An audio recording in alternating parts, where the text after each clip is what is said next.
Good morning. We're starting the share in Behaalosecha for the project Behaalosecha, the second Sicha for Parshas Behaalosecha, volume 18, Chelek Yud Ches, page 104. This is a Sicha that was actually not said all at once. It's a compendium of Sichas that the Rebbe spoke during the entire month of Nisan in the year 1977, Tafshin Lamed Zayin. What was unique about that year is that Erev Pesach was Shabbos, similar to this year. So the majority of the Sichas throughout the month of Nisan discussed the concept of Erev Pesach being on Shabbos and the first Seder being on Motzei Shabbos. So after the Rebbe said all these Sichas throughout the month, they were compiled, edited, and then published as a single Sicha in Behaalosecha.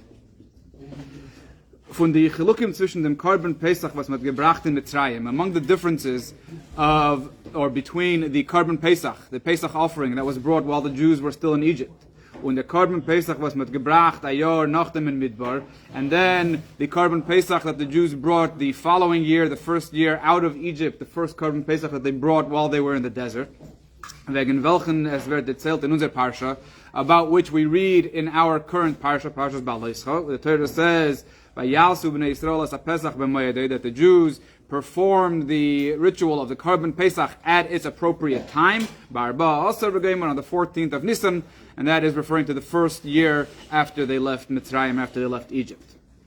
So there are several differences between the Korban Pesach that they did in Egypt and the Korban Pesach that they did while in the desert.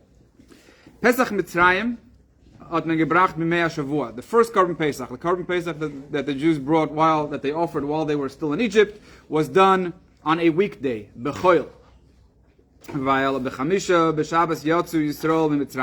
The actual exodus from Egypt occurred on Thursday. So the 14th of Nisan was the day prior, on Wednesday. The Pesach Midbar had been gebracht b'Shabbos. However, the Korban Pesach that was offered in the wilderness, in the desert, was brought on Shabbos. Via Shteten Seder Olam, as is discussed in the order of creation. As Rosh Chodesh Nisan from Yenim Yor, Rosh Chodesh Nisan, the first of the month of Nisan that year, is given Rishon L'Maaseh Bereishis, was on a Sunday. Kumteis, therefore, as Yud Aleph Nisan is given Shabbos. Therefore, we must say that the 14th of Nisan was on Shabbos. So that first year that they were free, that they were in the desert and no longer in Egypt, that first Korban Pesach that they offered was brought on Shabbos. Erev Pesach that year, that first Pesach out of Egypt was on Shabbos. That's the first difference, that the first Korban Pesach was brought on a weekday, and the second Korban Pesach was offered on Shabbos. Beis, the second difference, by Pesach Mitzrayim is the Iker Hadgasha Geven der Yachid. The focus of the first Korban Pesach, the Korban Pesach that was offered in Mitzrayim, was the individual. Yet der Yachid, every individual, or bias, every household, hat Aleph Alein Geton Ala Avedis HaKorban. Every individual had to perform all steps of the Korban themselves. And Beis, by Zichin Shtub, it occurred in every person's home. So first of all, it wasn't done by the Kohanim, it was done by each individual, all the steps of the offering of the Korban. And second of all, it was done in every person's individual home. It wasn't brought to the Mishkan, it wasn't brought to the temple. As the Torah says with regard to the first Korban Pesach, every individual received the blood, sprinkled the blood on their doorpost and so on. The Pesach Midbar haben alle Eden gedarf bringen in Mishkan. The Korban Pesach that was brought in the desert had to be brought specifically in the Mishkan, in the temple. But this is mitzaref alle korbanos von alle Eden. This, by doing so, by them all bringing their korban, by bringing their offering in the Mishkan, in the temple, that combined the offerings of all Jews. Balosh Nashas, as the Gemara says, says Asi B'Knufya. They were brought together in groups. The only way the Korban Pesach was valid once they left Egypt was if it was brought everybody together. Ba'asifas Chaverim Beregel, people coming together in honor of the holiday. And therefore, and that's why the Korban Pesach in the desert, as opposed to the Korban Pesach in Egypt, was referred to a communal offering. So in Egypt, it was a private, individual, personal offering. And in the desert, once they left Egypt, it became a communal offering. This teaches us also with regards to Korban Pesach that was observed that after the Torah was given. And how both of these differences are dependent on each other.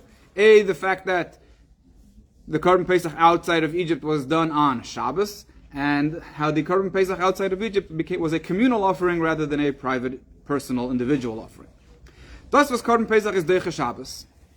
The fact that Korban Pesach, offering the Korban Pesach, overrides the laws of Shabbos, is der Fall, was das is a Korban Tzibur, is because it is a communal offering. The Gemara sagt in Psachim, the Gemara in Tractate Psachim describes a fascinating event. Pam echas chol yudalid liyas b'Shabbos. It occurred once that the 14th of Nisan fell out on Shabbos. And the language that the Gemara uses implies that it wasn't frequent, it wasn't a very common occurrence for the 14th of Nisan to be on Shabbos, for Erev Pesach to be a Shabbos. Shachachu. And people forgot, v'lo yodu in Pesach teiches ha-Shabbos imlav. And they didn't remember if offering the Korban Pesach overrides Shabbos or not. It was a conundrum. While halacha zu nis alma, the Gemara says that they forgot this law. From the Bnei Beseira, the Nisim. The leaders of the Jews at the time were Bnei Beseira, and they forgot these laws. It was intentionally concealed from them. As we'll see later why it was important for this law to be concealed from Bnei Beseira at the end of the Sikha. Hat Hillel gesagt, Hillel, who had recently arrived from Babylonia, he made a statement. He says, "V'chi Pesach echad yesh lanu b'shana shadeiches Shabbos." Is there only one Korban Pesach a year that overrides Shabbos? V'alo yaharba yoser mimasayim psachim yesh lanu b'shana. There are more than 200 Pesach-like offerings that are offered during the year, shadeiches Shabbos, and they override Shabbos. But mit psachim meint that the Korban is tzibur. Obviously, there's only one Korban Pesach. So when Hillel said that there's more than 200 Korban Pesach, he was referring to the general concept of a Korban Tzibur, a communal offering.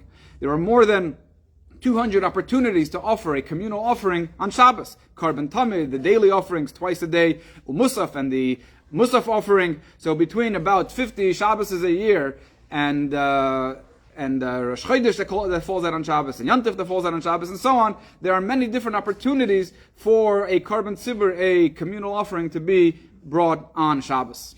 So Hillel says that just like any communal offering is brought on Shabbos, the Korban Pesach should also be offered on Shabbos. And then the Gemara continues, as I learned this up, Hillel then uses what's called a Gzeira Shava, where he finds a word in one context and finds a similar word in a different context and applies the laws from one situation to the other. So with regard to general Karbanis Tzibur, general communal offerings, the Torah says Moyadei, that they have to be brought on a specific day. And the Torah uses the same word with regards to Korban Pesach, that it has to be brought on a specific day. And that's how we know that a Korban Pesach is offered on Pesach as well, on Shabbos as well. So we have these two times that it says Moyadei, and that teaches us that the Korban Pesach is offered on Shabbos as well. Nachman refers this in Yerushalmi. The Talmud Yerushalmi, the Jerusalem Talmud, has a slightly different version, but it's a lot more concise and a lot clearer. With the Gir says, as Hillel hat gesagt, the way the Talmud Yerushalmi describes Hillel's response is, Hoyel v'tamid Korban Tzibur. He said very clearly, because the Korban Pesach is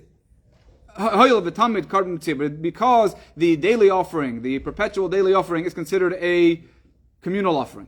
Pesach Korban Tzibur, and the Korban Pesach is also a communal offering. Ma Tamid Korban Tzibur Deicha Shabbos, and just like the daily offering, which is a communal offering, overrides Shabbos, Af Pesach Korban Tzibur Deicha HaShabbos, and therefore also the Korban Pesach, which is also a communal offering, will also override Shabbos. So that's how we know that the Korban Pesach is offered even when Erev Pesach is on Shabbos. Sis ken kashenit von dem was the Gemara sagt, that we cannot ask this following question. The Rebbe anticipates the question. It says, don't ask this question. The Gemara says, Nekoit hai klala b'yadcha kol shezman ekavod deichas Shabbos afilu b'yachid. The Gemara says that there's a general rule that any offering that has a specific date that has to be offered on a particular day, then it overrides Shabbos. And as I Paskin Nech the Rambam, and Maimonides rules like that also, that any offering that the Torah says has to be brought on a certain date, regardless of whether it's a Korban Yachid, a personal offering, or a Korban Tzibur, a communal offering, is always brought on Shabbos. But das is das Rabbi Meir. That is the opinion of Rabbi Meir in this discussion in Psachim. In Tamura. But according to the Tanakama, the first opinion in that Mishnah is nit tolei in zamani kavua. It does not depend on the the offering being required to be brought on a specific date, nor in the minyan von tzibur, but rather on it being a communal offering. The Tanakama says that communal offerings override Shabbos, but personal offerings do not override Shabbos. So we see from here that the opinion of Rabbi Meir is that the reason the Korban Pesach overrides Shabbos is because it has a set date. But according to Tanakama, the reason it overrides Shabbos is because it's a communal offering. And from them Guva was by the Bnei Beseira and Hillel, and because there was this debate between Bnei Beseira, the leaders of the Jews at the time, and Hillel. And so also there was a debate, as we'll see later in greater detail, between the sages Rabbi Yoshe and Rabbi Yonasan, as we'll explain in chapter 4. So their debate was whether Korban Pesach overrides Shabbos. Is muchach, the fact that this debate exists and occurred, as they halten with the Tanakama, seems that they hold like Tanakama. Rabbi Meir is the fact that they had to debate this means that everybody holds like Tanakam and not like Rabbi Meir, because if they would have held like Rabbi Meir, there would have never been any debate. Everybody would have right away said it has to be brought. The Torah says it has to be brought on a specific date, and therefore it overrides Shabbos. While Korban Pesach is Manik Kavua. Korban Pesach is a type of offering that has a set date. So both Bnei Beseira and Hillel, as well as Rabbi Yoshe and Rabbi Yonasan, who we'll discuss later, are of the opinion that the reason something would override Shabbos, the reason why an offering would override Shabbos, is only if it's a communal offering and nothing to do, or not only related to it being an offering with a set date. We could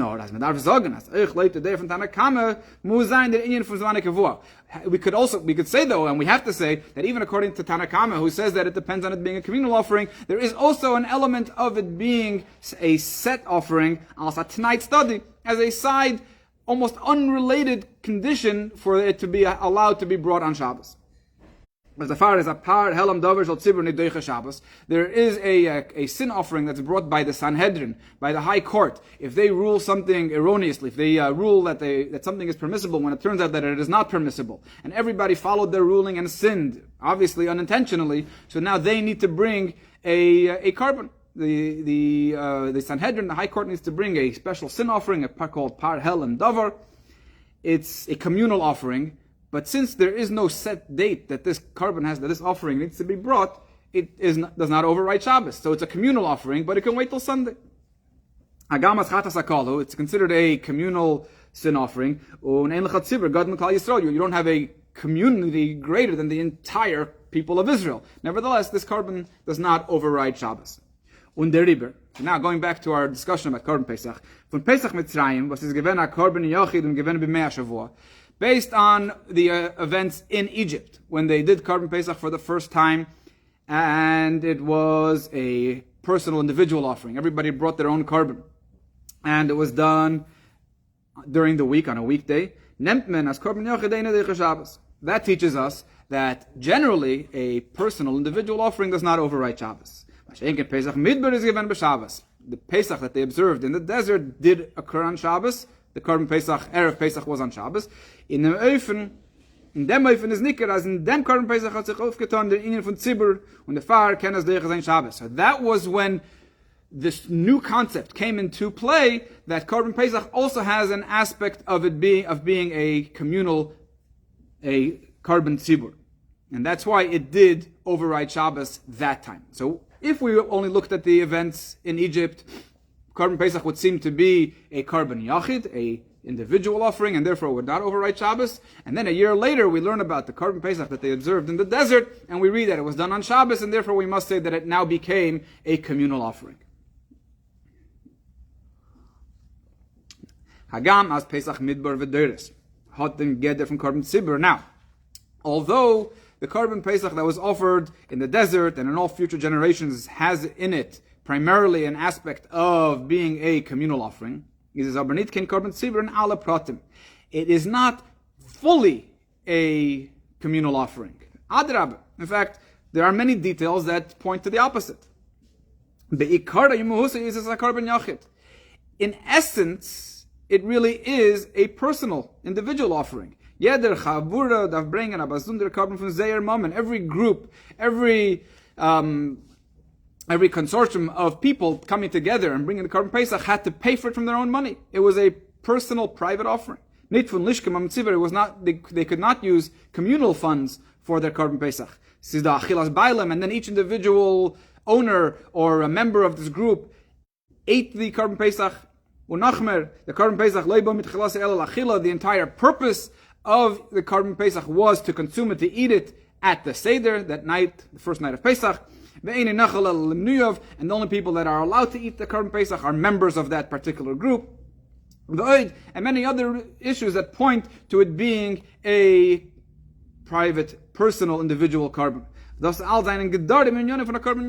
These are all details in a Korban Yachid, that the individual eats it, he has to pay for it, and no one else can partake in it, only people that are members, and so on. There is the additional overarching detail over here that the Korban Pesach is also a Korban Tzibur, a communal offering, in that it has to be brought together with everybody else. It can only be brought at the same time that everybody else is also offering their Korban Pesach. The Gimel Kittas has to be slaughtered in groups. Drei Kahals, there has to be at least 3 groups, or 3 groups of 30, as the Mefarshim say. So there has to be large groups. But at the same time, these large groups are all made up of smaller groups, and each smaller group is made up of individuals. So you have what seems to be the primary component over here, that it's a Korban Yachid, but at the same time, it's very much dependent on it being a Korban Tzibur, a communal offering, without which the individual offering is almost meaningless. Das heißt, as Korban Pesach is koilel in sich gedorim von sei Korban Yachid. So what all this means is that Korban Pesach contains within it details that make it a private offering, inside Korban Tzibur, and also details that make it a communal offering. In addition, even more so, it is a koilel nit als besondere inyanim. These details that make it a private offering or a communal offering are not independent details. One thing makes it this and one thing makes it that. Nor in the gidrei hayachid, within it being a private, personal offering, you find those same details that make it a communal offering. And same is conversely. In the tzibur shaboy, by looking at the community aspect of it, you also find and you'll discover how it is also a individual personal offering. What are those details? Wie gesagt, as we said, the Korban Pesach, Korban Pesach, the Pesach offering has to be purchased with its personal funds. And its entire purpose is only for it to eventually be consumed, to be eaten, and only members are allowed to eat it. That's why every group must have its own Korban. But at the same time, all these groups need to be doing the Korban Pesach at the same time, alle Iden zusammen, all Jews together. But on the other hand, the Korban Pesach, and although the Korban Pesach was offered as groups and as a community and everybody together, it is given need in ein kit, that it wasn't everybody coming together as one group, nor begimel kittas, there were 3 groups.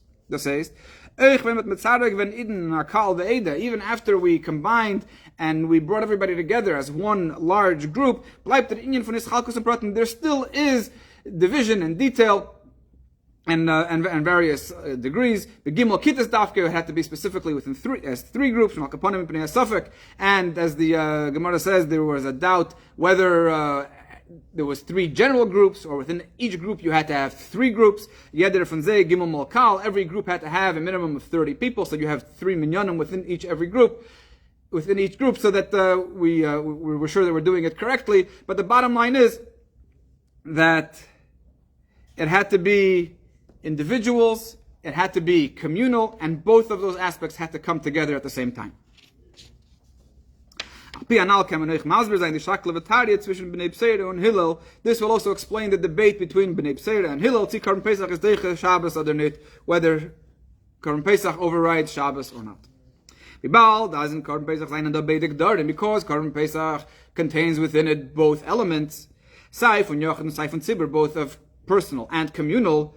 is dan ort zu dan sein. There's room for discussion. There's room for the debate. Welche von sie is der Iker und der Machriya? Which one is primary? Which one is most significant? Is it the fact that it was brought as an individual offering? Was dan is there niddeche Shabbos? In which case it would not override Shabbos. Other than tzibur shabai, or the communal aspect within it. Was dan at der Shabbos, and that's at that point it is strong enough to override Shabbos. So that's the debate between Bnei B'Seir and Hillel.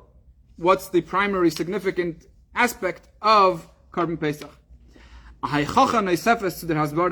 additional proof that this is in fact what the argument was. Gefindt men von dem was in Sifri auf dem Pasuk, in the Medrash Sifri, when it quotes the verse, Vayasu Bnei Yisrael asah Pesach b'moed, when the Jews observed Pesach for the first time in this parsha, they quote, as Eich Rabbi Yeshe and Rabbi Yonasan and mechulek in them. Two sages, Rabbi Yeshe and Rabbi Yonasan, have a similar debate. Korban Pesach is Deicha Shabbos, whether or not Korban Pesach overrides Shabbos. Rabbi Yeshe learned up from B'moyadai. Rabbi Yeshe uses the word B'moyadai to teach us as Korban Pesach is Deicha Shabbos. Kedas Hillel, like Hillel said, that because the Torah says B'moyadai, it has to happen, it has to occur on a specific date. That is proof that the Korban Pesach overrides Shabbos. When Rabbi Yonasan says, Mimashma zeh adayin lo shamayno. He says that's not enough of a proof to tell me that it has to be done on the actual date if it's Shabbos. As Mekenit uplearned from B'moyad as Korban Pesach is Deicha Shabbos kedas b'nei B'seira. So Rabbi Yonasan says that the word B'moyadai is not strong enough to compel us to say that Korban Pesach has to be brought even when Erev Pesach is Shabbos, and that is the opinion of B'nei B'seira. Because this point, which is most significant, which is stronger, the Yachid Uprat, whether it's the individual, the details, other the Tzibur Klal, or the community, or the general concept, is in Kama Mekaymes, the Nikudas, HaMachloikes from Rabbi Yeshe and Rabbi Yonasan. Because this general approach is found in other debates between these same two sages, Rabbi Yeshe and Rabbi Yonasan. Again, whether the individual or the details are primary, or the community and the general is more significant, is mistaver as das is echt the yesod from their plukte benegayet Korban Pesach. We must say that this is also the background and the perspective that leads them to their debate over here in the issue of Korban Pesach being offered on Shabbos.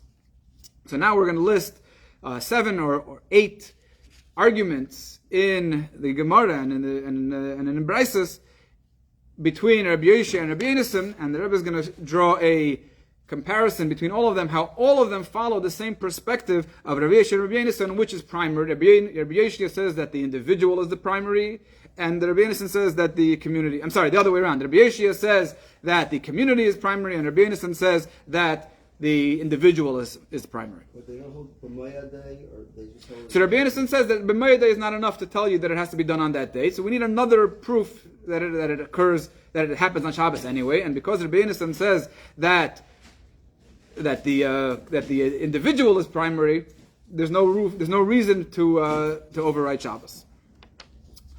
Dugmois from the pluktes zwischen Rabbi Yeshe and Rabbi Yonasan was azlei l'shitase in the Nekuda Hanal. So now we're going to list several examples of this debate between Rabbi Yeshe and Rabbi Yonasan, all following their same opinions and their same perspectives as we had now in Korban Pesach by Bnei Adam. So first we're going to start with a debate with regard to people, whether you count people as individuals or you count people as a group. Aleph, Ba'ir Hanidachas. So the first example is with regards to an Ir Hanidachas, a city of idol worshippers, and the Torah says that if everybody in the city worships idols, they need to be wiped out. Ad kama ois Ir Hanidachas. So what consists of an Ir Hanidachas? What makes an Ir Hanidachas? How many people do you need for a city to be considered an Ir Hanidachas? Miyud va'ad kuf.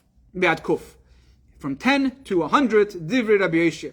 Rabbi Yeshe's opinion that the Ir Hanidachas is you need from 10 to 100 idolaters in the city.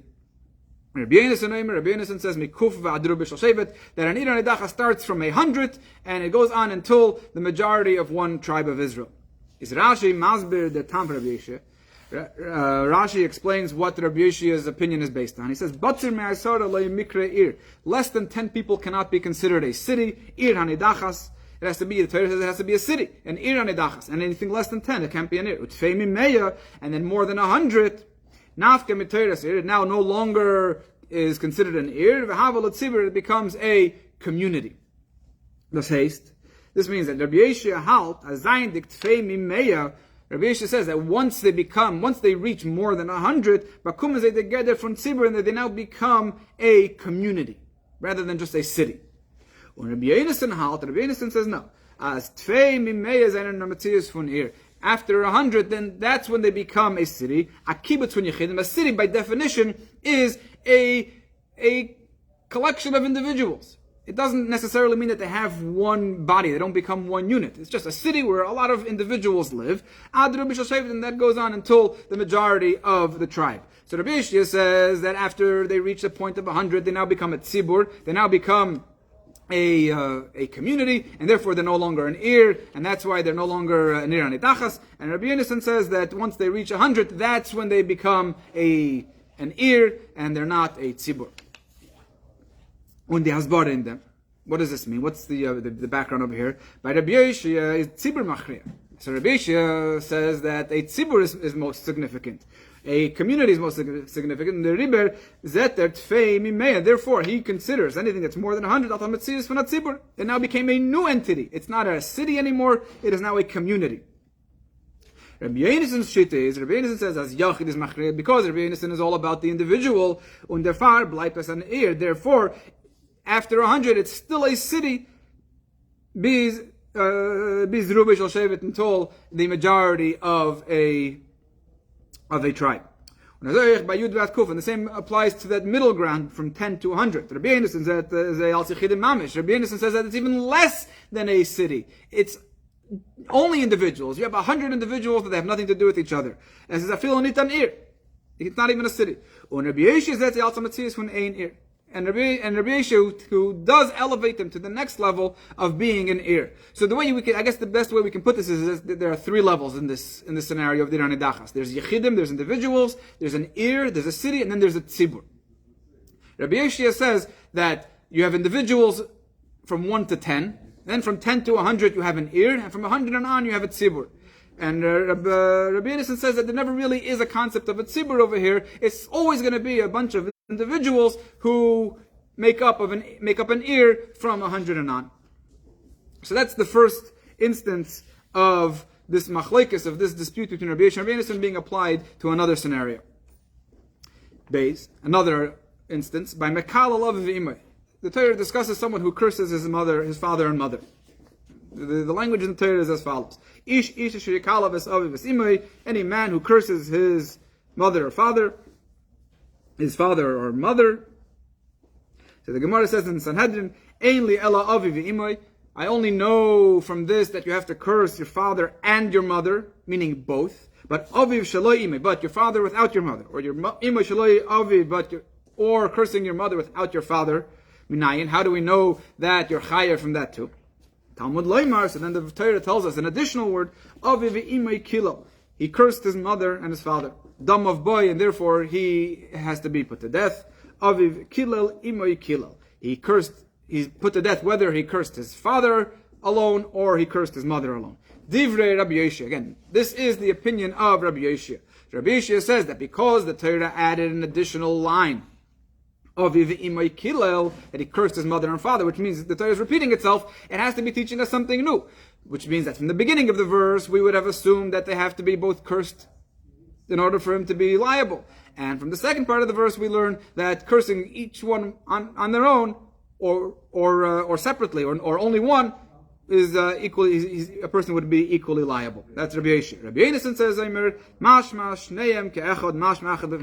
I don't need this extra teaching at the end of the verse, because from the beginning of the verse, I already know that it means both of them, whether together or individually. The only indication that they would have to be cursed together in order to be liable is had the verse said the word yachtav, which means together. And since the verse did not say the word yachtav, that means that the beginning of the verse already is very clear that it refers to cursing them individually. Rabbi Yeshua says that cursing your father and mother is a general rule. They refer to a partnership who brought this individual into the world. Had the verse not concluded that he cursed his mother and father, we would have had to say, we would have been compelled to say that he is only liable if he cursed them both together. Rabbi Eliezer says, as that each one, the father and the mother, are separate. Unless the Torah specifically tells us that they have to be cursed together. And that's why you don't need an extra teaching to teach us that cursing your parents individually, you would also be liable, because that's very clear from the opening line of the verse. So these are two examples of the machlekes of this debate between Rabbi Yosha and Rabbi Eliezer with regard to people being included in a general group or as individuals. Then there's been a kachim with regard to karbanis, with regards to things that belong to the temple. So the first one is, as we said earlier, Karban Pesach, Kanal. We discussed it at length, and we'll go into more detail later. Another one, Daled, Oilas Oif, an offering of a bird, bringing a bird as a karban, as an offering to the temple. So the Torah says, when you bring a karban, when you bring an offering to Hashem from cattle or from sheep, ma tamud loymar. What is this distinction over here mean? Why does the Torah delineate specifically cattle and sheep? Fish and nemar. Once the Torah says oilo, when the Torah says oilo, that is a burnt offering, this is referring now specifically to the wine libations that come along with every burnt offering. So the Torah says there are burnt offerings, gives you various examples: cattle, sheep, fowl, birds, and meal offerings. So with regards to cattle, the Torah says that there are libations. How do we know that a burnt offering that is brought from a bird offering does not have libation? So over here it says, Shemani afilo oilas oif. If we only had the word oilo with regard to libation, then we would assume that even a bird offering also, yitin nesachim, also requires libation. So the Torah adds the words that libation only applies to offerings that are brought of cattle and sheep. Divrei Rabbi Yosha, that's Rabbi Yosha's opinion. You don't need this extra teaching, because the Torah already clearly says zevach.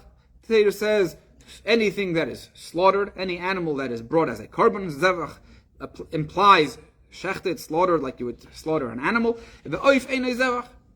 And a bird offering is not slaughtered in the same style as a regular animal offering. Mammals, birds, cows and sheep are slaughtered with a knife, and a bird is slaughtered with a thumbnail. So later Rabbi Yosha is machriya dem was zevach ken geteilt werden as es keul in sich kleibt zusammen alle sugim. Rabbi Yosha's opinion is that the word zevach could actually include all the details, and that's the key over here. The inclusion of everything. Because even though the bird is slaughtered differently, but it qualifies as somewhat being slaughtered. And therefore we need to have a specific exclusion for bird to that a bird offering does not require libation. However, Rabbi Yonasan's opinion is as the achra is like in prat and zevach, that it depends on what the meaning of the word zevach means. Nit oilas ha'oif, and therefore he says that it cannot be referring to a bird offering, the bimlikahu v'lei bizvicha, which is slaughtered with a thumbnail rather than with a knife. So therefore, Rabbi Yosha, who goes by the general rule, says that when the Torah says zevach, it could in theory include birds also, and that's why the Torah has to exclude it specifically. And Rabbi Yonasan says that when the Torah says zevach, it means only those that specifically qualify as zevach. But again, a moment. Now we have this same perspective with regards to money. A financial debate. By chomesh. With regards to someone who pledges something that belongs to him, anything that belongs to him. He pledges it to Hekdesh, he pledges it to the temple. And then he changes his mind, he wants to buy it back. So the Torah says you can't just give an equal amount, an equal exchange. You have to add a fifth. You have to add 20% to your redemption. It's a penalty that they will see later that the Torah wanted to discourage people from doing that. So if you do end up doing it, you have to pay 20%. So what exactly is this 20%?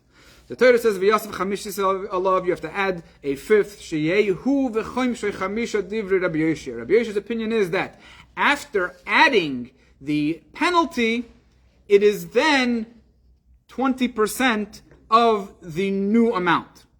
So to use the an actual round figure, if you have 20, if the object that you are redeeming is valued at $20, if you want to redeem it now, you have to add $5, because after you add the $5, then that 5 is a fifth of the new amount. Rabbi Yonason says that's Rabbi Yoshia's opinion. Rabbi Yonason says that the fifth is 20%, a fifth of the principal, of the original amount. So in the case of a $20 redemption, you only need to add $4. So Rabbi Yoshia says that the principal and the penalty are combined as one, and Rabbi Yonason says that the principal is kept by itself, is kept separate, and the penalty is kept separate. Rabbi Yoshia halt as the chomish is milabar. Rabbi Yoshia says that the fifth comes from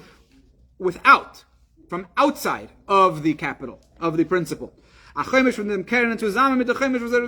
therefore, it's called a fifth, but really it's a quarter. It's a fifth of the new amount, of the combined principal and penalty. When Rabbi Yonason held that the fifth comes from within, it's chom shel keren, it is a fifth, 20% of the principal. What is their argument based on? The asbar and zera plukto, to understand what they are debating over here. Keren v'chom and zwei bazundere pratim. Principal and this new fifth, this new penalty, are two separate details. The keren is their iker tashlumin, the principal is the primary payment. When the chomish is ha'yisafa, the fifth, the 20% over here, is in addition, it's a penalty. But they do have something in common. When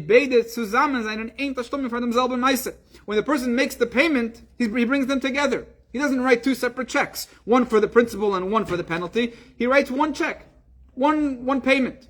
So they're details, but they come together as one payment. And the Rabbi Yoshiya follows his opinion. He combines both details, and therefore the fifth comes from without. It's an external fifth. He combines, or he communes. The Rabbi uses the language tzibur. As a community, he puts together the keren, the principal, and the penalty. Rabbi Yonason said, they're prat bazunder, but Rabbi Yonason views every detail individually, independently, and the riber is their shir from ein prat, them chomish. Therefore, when with this one detail needs to be determined how much it's going to be, how much the 20% is going to be, it's a chamishis from the bazunder prat keren. It's 50. It's a fifth. It's 20% of this one detail of the keren, of the principle. Chomish milagav. It's an internal fifth from within. Rambam's like the Rabbi Yeshia, right? The quarter. Yeah, generally yes. Yeah. B'negei azman, and that's money. Now with time, similar approach between Rabbi Yeshia and Rabbi Yonason with regard to a dispute in time.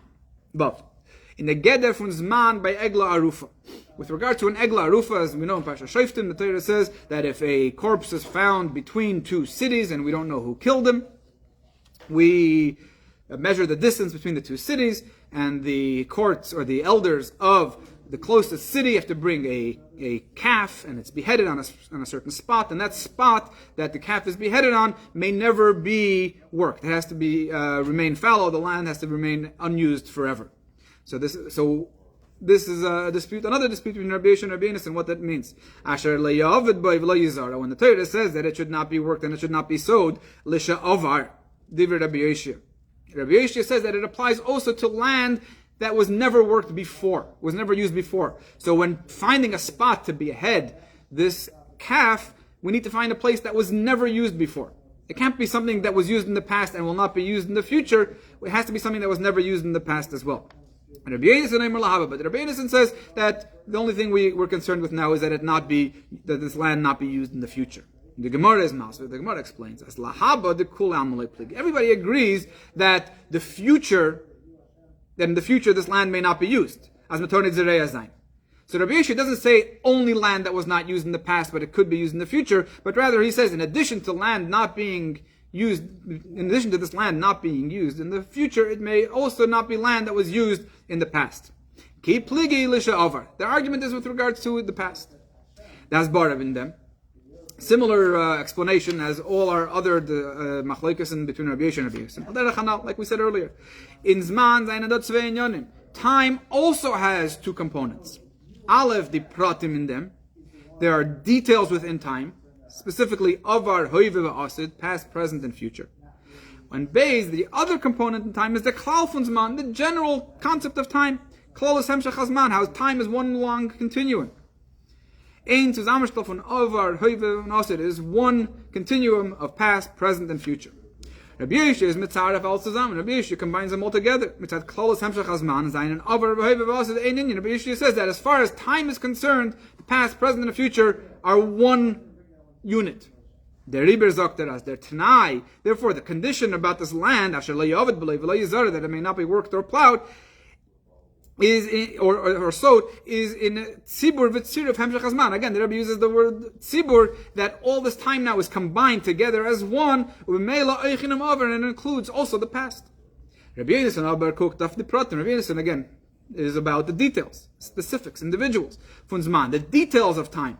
The yeder prat, how every detail of over, hoive v'asid, of past, present, and future, is a bazunder inyan. Every detail now is its own unit. When the riber is again nor to masid lahaba. Therefore, when the Torah says it should not be used, this land should not be used, it's referring only to the future unitim avar and not the past. So these are 6, including the Korban Pesach, scenarios where Rabbi Yeshua and Rabbi Yonasan's argument can be, or their general perspective can be applied to their different arguments. We have a few more coming soon. First of all, as we mentioned many times, whenever we find a similar argument based on a similar perspective from Chazal, when the Gemara or the Mishnah or the Braisa or the Medrash lists an argument between two sages, and these arguments follow their perspective, and it's listed each time. We have to find a need in yeder funzeh. What does a need mean over here? It means that had it not been mentioned in this particular context, we would have not necessarily have known that the same opinion or the same perspective applies here. Had it not been mentioned, if there is no tzrichase, if there is no specific need to mention this machlekes, this dispute between the same two sages, then we could have easily learned or deduced from other places that this would be their opinion, as in fact the Rebbe does in many sichos. We could have easily learned it from other places. The same applies over here also. The Rebbe is now going to tell us how in each of these disputes between Rabbi Yeshua and Rabbi Yonasan, we have to have a description of this dispute. Otherwise, we would not have known it, because in each case is unique. Each case has something in it that cannot be found in the other disputes.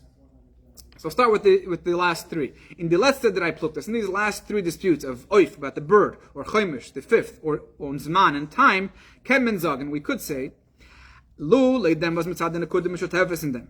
In the alle pluktas, in the selbe alle pluktas, mitzad zagen, as l'shitase azle, without, forget for a moment that these all follow the same perspective of Rabbi Yeshua and Rabbi Yonasan, as the machlekes is nit verbunden mit der Kutana, we could possibly say that their dispute in these 3 cases is perhaps not specifically related to their original dispute of whether it's letzaref or lechalek pratim, whether we combine or we focus on the individual.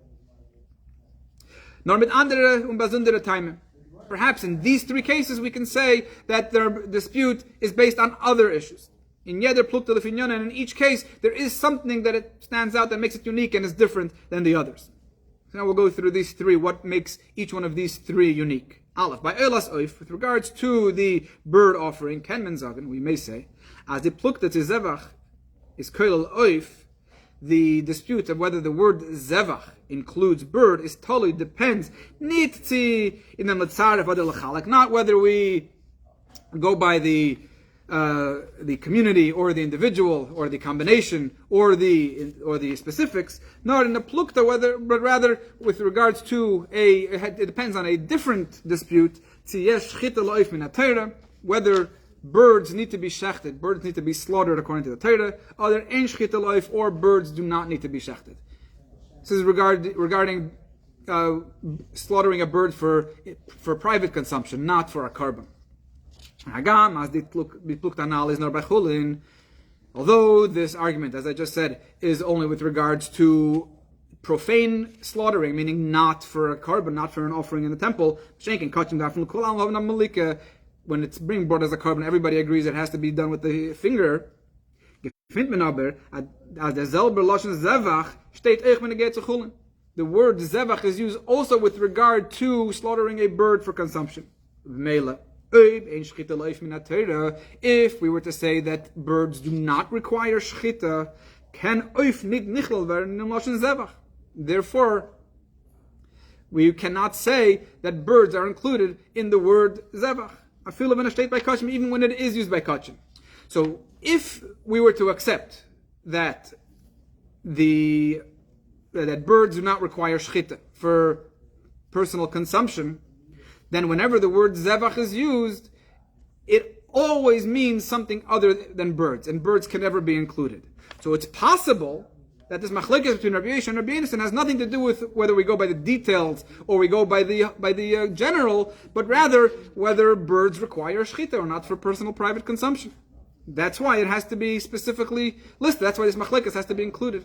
Because if we wouldn't have included it, or if this would have been the only place that the machlekes is mentioned, we would have not known to apply it to other scenarios. That's the first tzrichas. Second one, beis by chomish, the 20%. In time von Haisafas chomish, the reason that this penalty, this of 20%, is added by pidin von hektish when it comes to redeeming something that you pledged to the temple is mevad Rambam. Rambam explains, Yor the Torah l'soif machshavas ha'adam. Torah really knows what's going on in man's mind. Man is always looking for a good deal. So he feels that he can donate something to hektish and then redeem it for less than its original value. And now he comes out ahead. A person will want to redeem something that he donated for less than its original value. It's a good deal. So the Torah knows exactly what's going on in every human being's mind. And therefore the Torah added a penalty for the redemption. So now the question is, how much do you need to add? Meilakem and Zogn, we can say as the plukta is in Upshatz Machshavas Adam. Perhaps this machlekes, Rabbi Eliezer and Rabbi Yonasan, is not about community or individual, but rather how much a person is going to, I don't know if we can use the word cheat hektish. How much he'll try to redeem it for less than its value. Is a fifth of the original principle enough, an actual fifth? Other means or it's not enough. In the greatkeit for I mentioned to we don't know, or perhaps it's not enough for a person to maybe a person will try to make it even less than that, try to redeem it for even less than that. And therefore we have to redeem it with a quarter, with 25% of the original principle. So perhaps the machlekes between Rabbi Eliezer and Rabbi Yonasan is not about tzibur and yachid, but about how much a person will decrease from its original value in order to get a good deal. And had this been the only scenario where the machlekes is described, we would not necessarily have known to apply it to other scenarios. Gimel, the third tzrichas over here is ma. Had this been the only one, also we could not have applied it to the others. Yeshloimer, as da is nit shaila til tzaref oder lechalek. Perhaps with time, the question is not whether we combine or we individualize. No, in the etzem mitzvah, it's a question of what time actually means. What is time essentially? In the lashon of the Rogachover, as the Rogachover would say, tizman is mechuber mepratim. Is time a combination of details? Every moment is its own unit. Oy etzem pashut, or is time as a continuum one unit by itself? not a combination of units that then became one larger unit. Perhaps that's what the machlekes is. Perhaps it's not an issue of whether we focus on the individual or on the community, but what time actually means. So if the machlekes of Reish and Rabbi would have only been listed with regards to time, perhaps it would not have been applied. We would not have been able to apply it to the others. So in this sif, the Rebbe just explained why these three are unique, and had they been mentioned alone, we would not have been able to apply it to the others. In the next sif, the Rebbe says with the rest of them, why, even if they are mentioned in other places, we still need to say them we still need to mention the machlekes between Rabbi Sheminism in these. The tzrichas and the erste zwei pluktas. With regard to the first two disputes, we haven't yet gotten to Korban Pesach, that comes later. By Mekalel, when a person curses his parents, is the plukta in Pirish and Signon HaKosov. The argument over here is what the word of the verse actually means.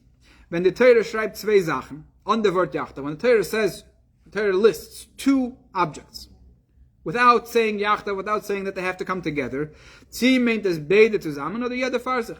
It's a question on what the Torah means when it lists two things, without specifically saying that they come together. Does the Torah mean that both come together, or does each one have its own identity?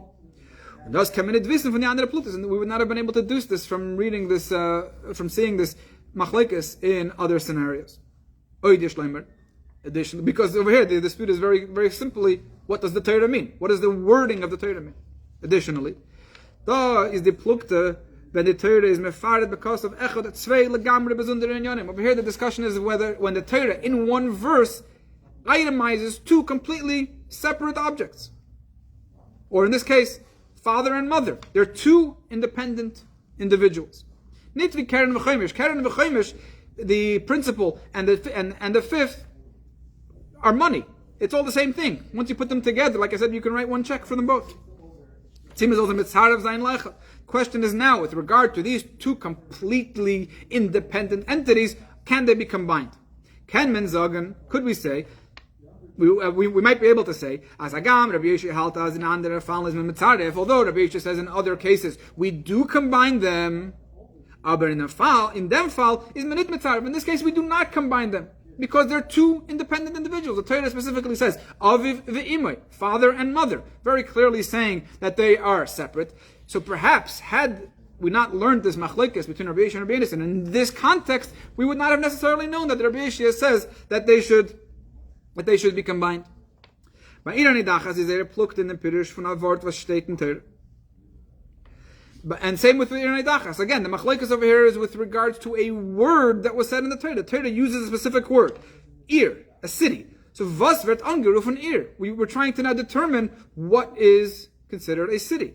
Und wenn wird es Ir. And when does it no longer qualify as a city? Nor yechidim, whether it's considered now only individuals or a community and so on. So the same over here is with Irani Dachas.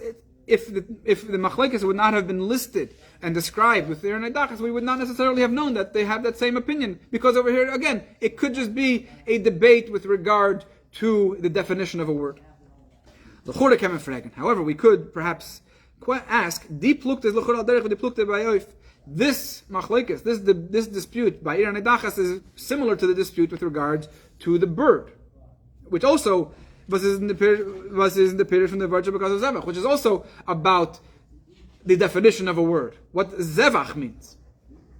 So, if the dispute is described by the bird offering, then why does it have to be listed also by Ir Nedachas?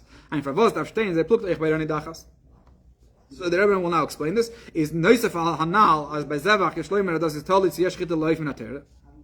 In addition to the fact that we just said earlier that what's unique about a bird is that it could perhaps depend on the debate whether or not birds require shchita for private consumption. In addition to that, Yishleimer, Ba'irani Dachas is da chidush v'chiluk bedin. There's something unique with regards to the law of Irani Dachas within the concept of tzibur, of a community itself. There's something unique with Irani Dachas, that there's Asara, Meir, Rubi Shoshevet, there's 10, 100, the majority of a tribe, and so on. So there are details within the Irani Dachas that do not correlate to the details in other scenarios, and that's why It had to be very clearly described here too. Perhaps we could have said that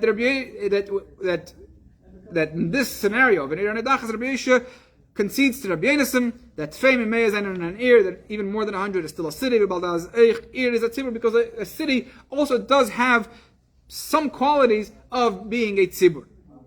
Had this not been all about whether you count individuals or you count the community, and perhaps in this case, Rabbi Yisha would have followed Rabbi Yonasan's opinion. Or the flip side could be true too. Perhaps Rabbi Yonasan is made Rabbi Yisha. Maybe Rabbi Yonasan concedes to Rabbi Yisha because there are indeed certain scenarios where 10 people are still counted as individuals and are not combined. There are scenarios in halacha. So it's not 100% clear what their opinions would have been had we not clearly said that they have the same opinions as they do in other places. Thus, was Rabbi Yishia held by Mekalel with regards to cursing a parent. When Rabbi Yishia says, "As mitzarev tzvei pratim v'shtein and Torah zusammen," that we do combine two details, two specific, unique individuals. In the case of Mekalel, it's the father and the mother, two unique independent individuals. It is nicht nur wenn beide Pratim sein von selben Zug. Not only does this apply this applies not only when they are both in the same category. Because even though the father and mother are separate individuals, they still fall into the same category of Imoy. They're your parents. This could, Rabbi Yisha's opinion could also apply to a scenario where these two independent entities belong to separate and different categories. Now the Rebbe is going to show us another scenario, another situation where Rabbi Yisha and Rabbi Yonasan's dispute is applied as well. Thus, from another dispute, we can also see how this also applied in a scenario where these two unique entities are combined, even though they're from different categories. Ma'arvin likronis. Oy ein ma'arvin likronis. So in the karbanis, in the offerings of Yom Kippur, one of the steps of the service is that blood of the offerings are sprinkled on the corners of the altar of the Mizbeach. There are two separate offerings over here. The lokach midam hapar, the Torah says you take the blood of the ox, umidam hasoir, and the blood of the goat, and those are the two bloods that are sprinkled on the altar, on the Mizbeach. This is the opinion of Rabbi Yishia, that the bloods were mixed together, and then together this mixture is sprinkled on the corners of the altar. Again, Rabbi Yishia's opinion. But Rabbi Yonasan says no, they're not combined. You sprinkle this blood first, and then you sprinkle the other blood first.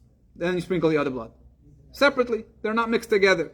So Ma'arvin Likronis says, do you combine the bloods to sprinkle them on the corners or not? Their par from Kohen Gadol b'Yom Kippurim is a korban yochid. Now this ox that the Kohen Gadol offered, the first offering, is a personal offering. It's his own personal private offering. Und der soir, but the goat is Asher La'am, is an offering for the community, for the nation. A korban tzibur, it's a communal offering. Nevertheless, although they are completely different categories, Rabbi Yishia says that they are combined. Noch a chiddush in Ma'arvin L'Kronos of Mekalel. There's something else that's unique to this situation, to the context of this mixing of the blood over the scenario of cursing a parent. Again, the scenario of cursing the parent is that they're two separate entities, but they're in the same category. Over here, they're in different categories. Something else that's unique over here, it does was Rabbi Yishia zakt by Mekalel. As lulei dem limud miyuchad veis menor kilal avivi imoy. When Rabbi Yishia says that had we not had this extra line in the verse, we would have assumed that you have to curse your parents together. It doesn't mean that they have to be cursed at the same moment. In the Zelben Dibur, in one expression. Even if it happened one after the other. When the Chiddush and Pasuk is Afilu Aviv Other ime alein is mechayev. And then the verse concludes, as we've established, that you don't even need that, but even each one by itself, without cursing the other one, also makes a person liable. But without that, when we assume that perhaps you have to curse them both together, it doesn't mean actually together. At the same moment, it could also be one after the other. The face, the Latzaref, when Rabbi Yeshua wants to combine them, in them fal mean beida aviv unime, means both the father and the mother. But it can also mean one after the other, and then when the Torah does divide them into individuals, it means only one. But there's never a requirement, or never even an assumption, that they have to be done together. When it comes to sprinkling the blood on the altar, everybody agrees that both have to be sprinkled on the altar. The question is only, the plukta is, their dispute is, timiz ma'arvin, do we combine them? And therefore they're both sprinkled on the altar together at the same moment. Other or they are sprinkled one after the other. First the ox's blood and then the goat's blood. When the fire is and that's the unique aspect in Rabbi Yeshua's opinion with regards to sprinkling the blood. Over here, they're actually combined together, and we don't find that in any other scenario that these two completely separate categories are mixed together. So that was the unique aspect of Rabbi Yeshua's opinion. And in Rabbi Yonasan's opinion, there's also a unique aspect. Kanal is their carbon tzibur. This goat is a communal offering. When the fire is the asvara to zagen, as lekul alma eich, Rabbi Yonasan is memtzar zum tzibur soyer noch hayachit par. We could have said, we don't because Rabbi Yonasan very clearly says not. But had he not said it, we could have assumed that because the goat represents the community, and the ox, represents an individual, you can just add the individual offering to the goat's offering. It's just adding another individual to the community, and Rabbi Yonasan would have been fine with that, perhaps.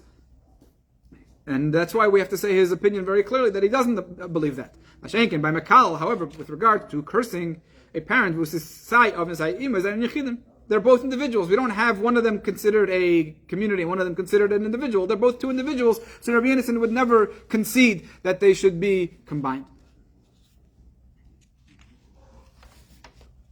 And now we have the final dispute between Rabbi Yeshua and Rabbi Yonasan, and then we're going to go back to Korban Pesach. Noch plukta zwischen Rabbi Yeshua and Rabbi Yonasan. Another dispute between Rabbi Yeshua and Rabbi Yonasan, Tishneim ke'echad oder echad v'natzmai, whether both are two entities are combined to one, or each entity is viewed on its own. By Godla Bal Ktana, with regards to an adult who has relations with a minor, specifically a minor who he would not have been allowed to marry had she been an adult or in another situation. So the Torah says, "Meisu gam shnehem."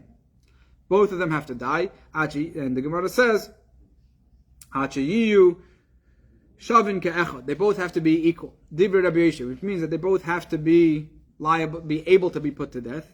Dibur Rabbi Yeshua, that's Rabbi Yeshua. Rabbi Yonasan umeisa isha shashachav ima levade, because the child is not ever going to be liable for death. You can never put a child to death.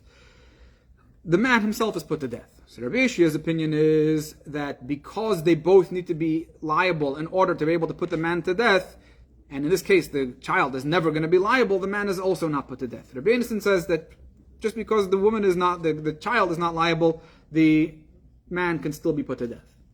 Rabbi Yeshua sagt, as the chiyuv misa v'meisa, Rabbi Yeshua says that this death penalty, when the Torah says that they should be put to death, legt sich auf tziruf shneim ke'echad. It depends on them both being combined together. B'meila muzen beide seine b'nei, and therefore they must both be able to be put to death. And in this case, they're not. Rabbi Yonasan halt as mizenit mitzaref, but Rabbi Yonasan says that they're not combined. Their chiyuv misa is of yeder and bazunder. Each one individually becomes liable for death. Echad b'fnei atzmi, each one on its own.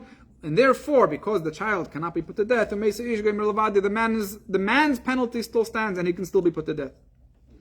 The tzrichasem der plukta. Why is this machlekes again? A tzrichase, why does it need to be described? like Pirush Rashi in the Sugya. So we understand this according to Rashi's explanation on this discussion in the Talmud. Haktana is nit shavet to agadol ba'inshim. A child is not an adult's equal when it comes to consequences and punishments. Aktana is nit shavet to agadol ba'inshim. It's not that a child is not an adult's equal. Nor is he nit begeder einshim. She's never even within the category of ever being punished. So it's not that they're equal but different. They're on a completely different plane. When the Fire of Altman can sagen, we could have said, as in them follows Rabbi Yeshua made it to Rabbi Innocent. So perhaps in this case, Rabbi Yeshua would have conceded to Rabbi Innocent. Although they aren't both liable, there would still be a requirement to put this adult to death. Because the reason the child over here is not being put to death is it is not the opposite of combining them together. This is not something that can ever be combined. The two need to be somewhat combinable. That's had this machlokes not been listed. But because the machlokes is listed, we see that Rabbi Yeshua is of the opinion that even these two components that seemingly are uncombinable are combined to the extent that the adult is not put to death. The chidush was is done the plukte by Pesach. So now back to Korban Pesach. After all said and done, Korban Pesach was what we started with. And after having said that Rabbi Yeshua and Rabbi Innocent's dispute apply to all of these 7 other scenarios, what is unique about Korban Pesach? Was the far coming it uplearning from the andere Plutus and so that Korban Pesach still requires us to describe this dispute between Rabbi Yeshua and Rabbi Innocent in the Sifri, and we can't rely on what it says on their dispute in the other scenarios. Vigret Frier Baruch, as we said earlier in detail. Is Lakuli Almat Korban Pesach and sich beide gedar, and Korban Pesach contains within it both aspects, Saif and Tzibur and Saif and Yachid, both communal and individual. Und der Riber, wollte man gekannt sagen, we could have said, as in dem Fall, as Rabbi Yeshua made it to Rabbi Innocent, Rabbi Yeshua perhaps concedes to Rabbi Innocent, as this is not an angel tzibur, that over here, Korban Pesach is not a real communal offering. Or vice versa. As can sein, perhaps, as Rabbi Innocent is made it to Rabbi Yeshua, perhaps Rabbi Innocent concedes to Rabbi Yeshua, as this is not an angel from Yachid, that it's not a real individual personal offering. Because we have both aspects, Korban Pesach has within it both components, either one could have perhaps conceded to the other. The Inyan Anal in Korban Pesach, as a Sad Gedorim from Yachid and Tzibur, this fact that Korban Pesach has within it both individual and communal aspects. We will understand it now more with an explanation of what tzibur, what community actually means. Which can be viewed from 2 perspectives. Aleph, first of all, it's very bottled the metzias von Yechidim. The individual's existence becomes nullified, and they create a new existence. Achas, they create a new unit, a new body. It's now a community. Similar to the entity of an individual. So before you had an individual in this body, and now when all the bodies came together, their individual existences now no longer exist. And now you have a new body, a new entity, a new unit, which is called tzibur. Or the other perspective is tzibur meint nit metzias achas legamre. Tzibur does not mean one cohesive body, nor atziru fun ribu yechidim. It's a combination of many individuals. There still are individuals. With regards to doing a mitzvah in large groups, the Torah says that it causes a great honor to the king. But if everything was one unit, then what honor is it? It's still just one unit. But because this one unit is actually comprised of many unique individuals, that's what makes it special. In that case, they don't become one unit, one existence. We still want to focus on the multitude. The greater the multitude, the greater the honor for the king is. So either we can look at a tzibur, either we look at a community as the nullification of the individuals and the creation of a new unit, Or we say that the individual retains his identity, and now the tzibur is a combination, it is a mixture of everybody together. That's what the tzibur with regards to Korban Pesach is. It says, Nitkin Korban tzibur with their klalisol vert ein mitzias. It doesn't mean that all of Israel, all Jews now become one unit. Nor vu alle Eden. But rather, all Jews, the tzibur, the community, bleiben am mitzias von ribu yechidim, they remain individuals. Many individuals, but they remain individuals. Or as we said earlier, there has to be 3 groups. But there's always going to be a division. There's always going to be some type of breakdown within the tzibur. Perhaps we can say that Tanam Pnimi for Korban Pesach hat bei sich beide inyanim. Why specifically this Korban Pesach? Of all aspects in Torah, why is Korban Pesach the one thing that has within it both aspects of Yachid and Tzibur? Pesach is this man Haleida von Am Yisrael. Pesach represents the birth of the Jewish people. Und derfar dricken sich aus in Korban Pesach die zwei ktzavezike tchunes was der Am Yisrael hatten sich. And therefore, Korban Pesach is that one scenario that expresses these 2 opposing natures within, or characteristics of the Jewish people. Alle Eden seine vereinigt in ein Metzius von der Tzibur. All Jews are united as one unit, as a Tzibur. Akoi ma'achas shlema, one body. Le'idach, but on the other hand, yeah, there is farzich an olam male. Every individual retains his identity as a whole world. 2 extreme opposites. On one hand, we say that we're all together as one, and at the same time, we say that everybody is his own individual. Der Mit ist moving for was der Inyan von Tzibur in Korban Pesach hat sich erst aufgetan in Pesach Midbar. Because Korban Pesach represents the birth of the Jewish people, that's why it expresses this unique characteristic of the Jewish people, that we have these 2 opposites within us. But when did it come to fruition? When was it actually expressed? Only when the Jews were in the desert. Although their actual birth occurred when they left Egypt, by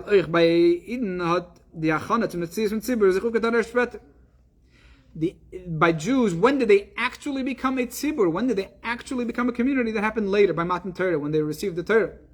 When the Jews camped in front of the mountain, like one unit, like one man. That's when that was accomplished. When was the true tzibur accomplished? When was the true communal aspect of the Jewish people realized? When they came to Mount Sinai, after they left Egypt. But while they were still in Egypt, they were primarily yechidim, they were primarily individuals. Von deswegen is euch in Mitzrayim gewend im Inyan von Akrabas Pesach, but there still was a Korban Pesach in Egypt. And more than just being a Korban Pesach, Kama v'Kama halachas, many of the laws from Pesach Deres that apply to Korban Pesach in the future, werden abgelernt von dem, was steht bei Pesach Mitzrayim. We learn those laws from what the Torah says with regards to the Korban Pesach that they did in Egypt. That says, as Pesach Mitzrayim is the Rosh v'Yesod, the Korban Pesach that was offered in Egypt is the beginning, it's the foundation from the Shpeter de Kipsachim from all future Korban Pesachs. Weil das, was es ist, was Am Yisrael is später, Beis Matan Torah, geworden am Metzius von Tzibur. When the Jews became a community at Mount Sinai, when they received the Torah, is an Eufen was the Metzius, is an Eufen was the Metzius, und Chashivus von Yachid, was his Mudgesh in Pesach Mitzrayim Kanal. That's through highlighting the importance of each individual, which again occurred when they observed the Korban Pesach in Egypt. Verdurch dem nitbatel. We don't nullify the existence and the identity of each individual. Nor bleibt euch nach dem Metzius. Every individual retains his identity. So we started off with doing Korban Pesach in Egypt, where every individual did it on his own. Then we did Korban Pesach in the desert, where we did it together as a community. And the 2 are combined to highlight that even once the Jews became a community and one unit, one body at Mount Sinai, we never lost our individual identities. As a side note, we can also infer that while the Jews were in Egypt, they also did have an element of community. We have read the Zelt in Medrash, as is described in the Medrash, and we learned in earlier Sichas. As Kol Yisrael, I'm guessing from Pischa Shal Moshe, that all Jews actually did eat part of Moshe's Korban Pesach. So they all ate from the same Korban Pesach. That implies that it did have an element of community. Since the first Korban Pesach in Egypt was the foundation for all future Korban Pesachs, there had to be within it, or at least within the Korban Pesach of the leader of the generation, it had to have somewhat of a communal aspect to it. So even though primarily when they were in Egypt there was a Korban Yachid, there was an individual offering, but there still was an element of community in Egypt. At this point,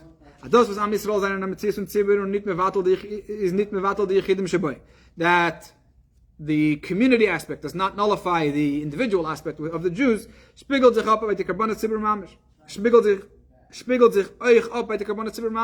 This is also reflected in all the general communal offerings, not just the Korban Pesach.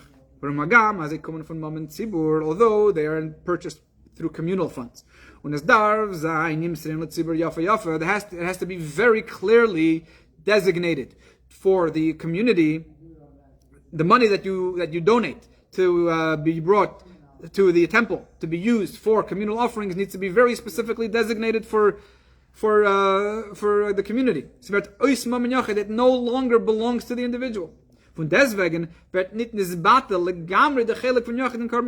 Nevertheless, in these daily communal offerings, every individual's part in it will always still be there. It's never completely nullified. As our sages say, often pasuk on the verse with regards to Korach Va'adase, when Korach and his cohorts were rebelling against Moshe, Moshe tells God, Al Teifen el Minchasam, do not accept their offering. What does that mean? I know, Moshe says, I know that every Jew has a part in the daily offerings by virtue of them donating, by them giving them achtas a shekel, to have shekel for the offerings. But I beseech of you that, Moshe says to God, I beg that you should not accept their portion within the Korban Tamid. Nochmer, additionally, the din is, as I feel, so with regard to Korach, we see that although everybody had made a donation, it was still, and was completely absorbed by the communal fund, nevertheless, every person still retains a part in the daily offering. Nochmer, der din is, as I feel, of an ayachid from the tzibur wird gewogen gegen den tzibur. Another halacha is that when one individual is weighed against the community, we do not give up on the individual in favor of the community. Specifically with the Psakim Rambam, as the Rambam rules in halacha, if non-Jews tell the community, give us one of you, and we'll kill him. And if you don't give us one individual,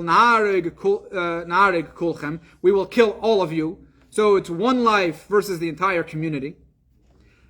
Rambam says, Yehorgu kulam, they should all allow themselves to be killed. We should not give over to them even one Jewish person.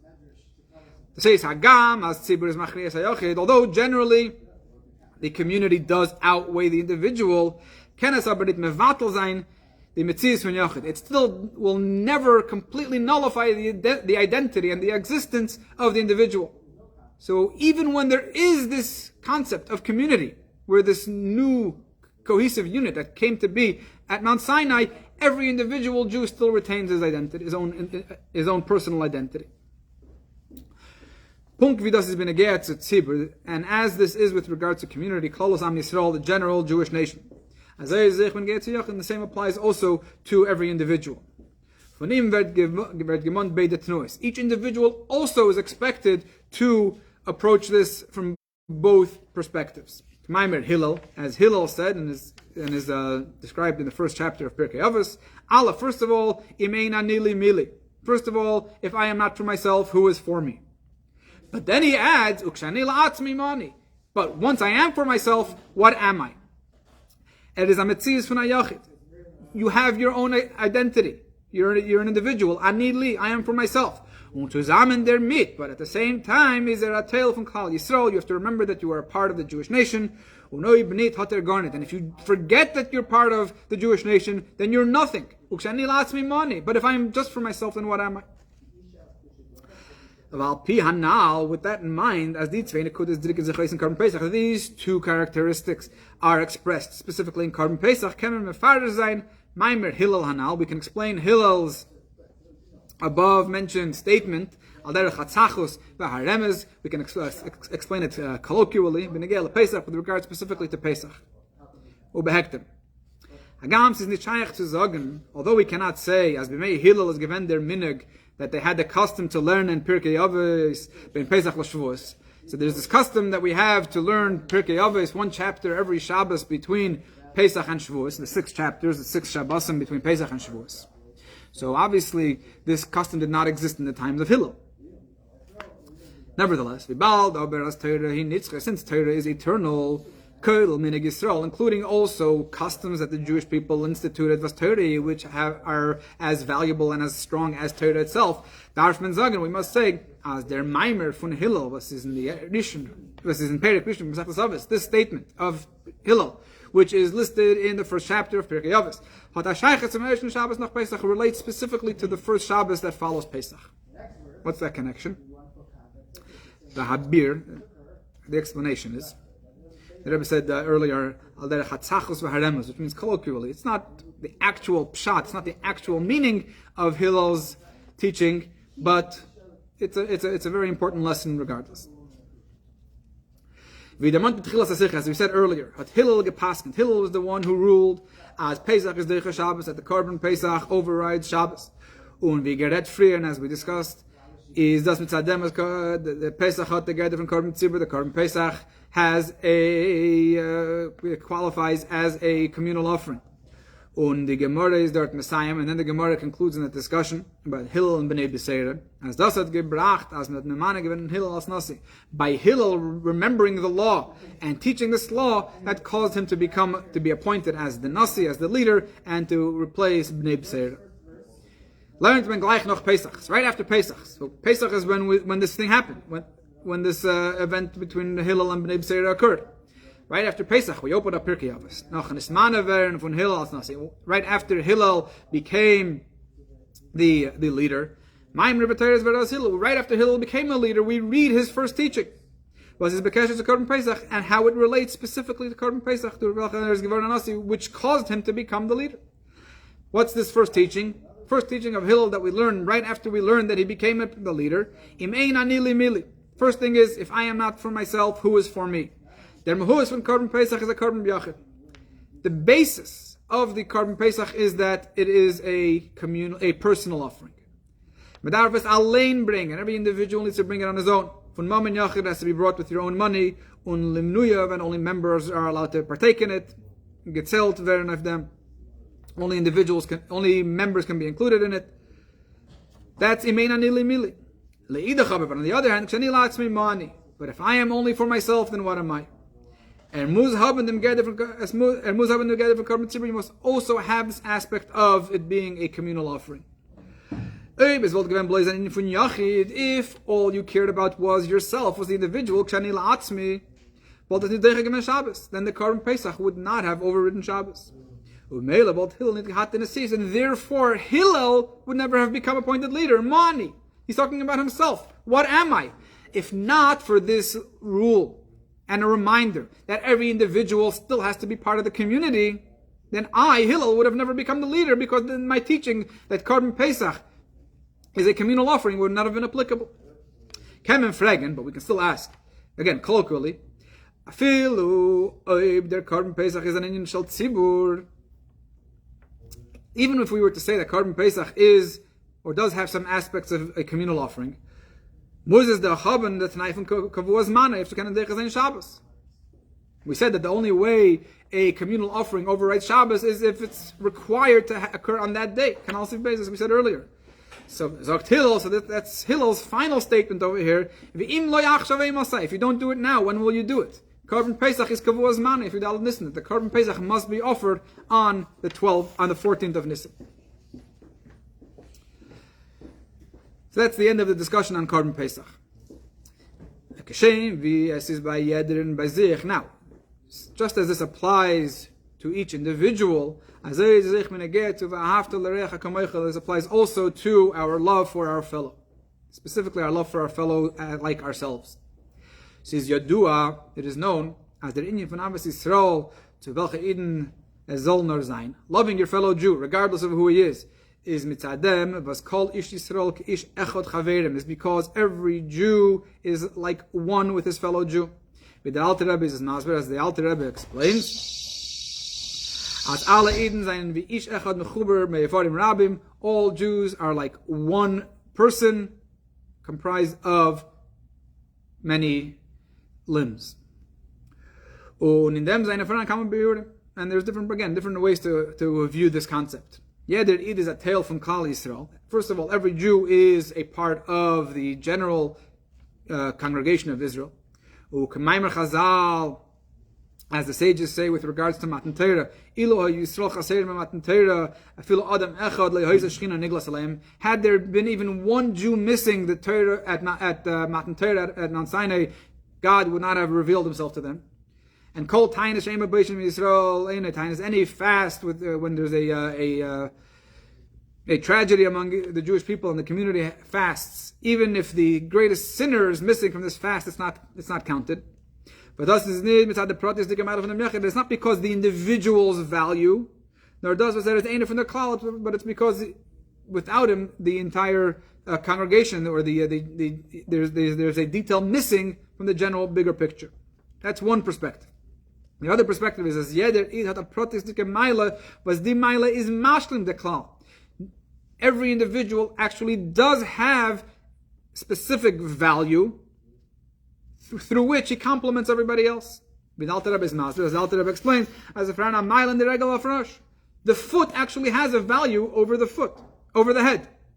Although generally the head is on top and the foot is on bottom, and yes, it's all part of one body, but the foot can do things that the head cannot do. The foot can walk and the head cannot walk. So from that perspective, you can actually refer to the foot as a head in that context. Nevertheless, although the individual's value is what's being highlighted here now, it's not about him being himself, nor but rather how he complements the bigger picture. And to use the example of the head and the foot again, yes, the head can do something without the foot, or yes, the foot can do something without the head, and therefore it has an advantage over the head, but without the head, the foot is also meaningless. You need to have both together. You need to have the foot and the head in order for the head to realize its value and for the foot to realize its value. Each one has its own value, but they have to come together. But then when it comes to Avos Yisrael, when it comes to loving your fellow Jew, the Alter Rebbe says, "Is there nit mistabek mit den Sorgen as kulam asim as av echad l'cholono v'lchei nikra kol Yisrael achem?" He says it's not enough to just say that we have one father and therefore we're all considered brothers. There is makdim.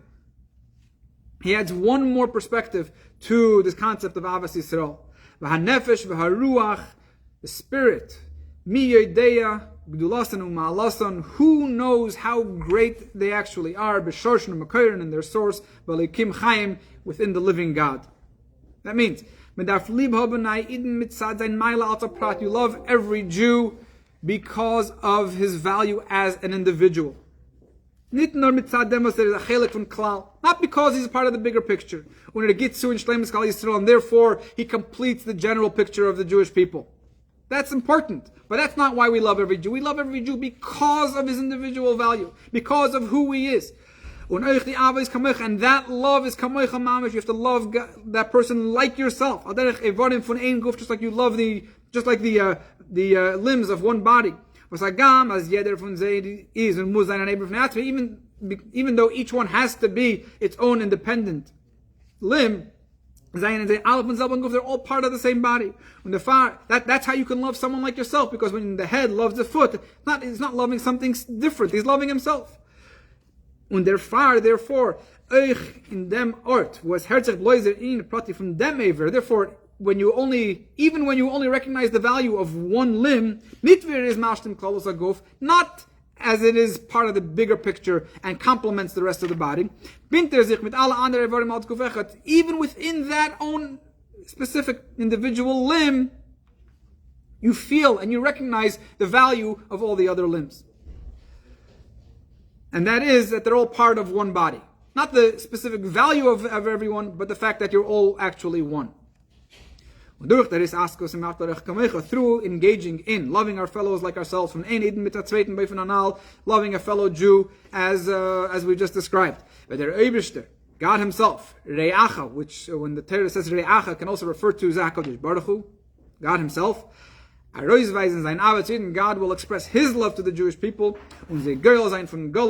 God will redeem us from exile in the Beidei Fanim Anal, also in these two aspects. First of all, Aleph, every single individual Jew will be collected, each person individually. As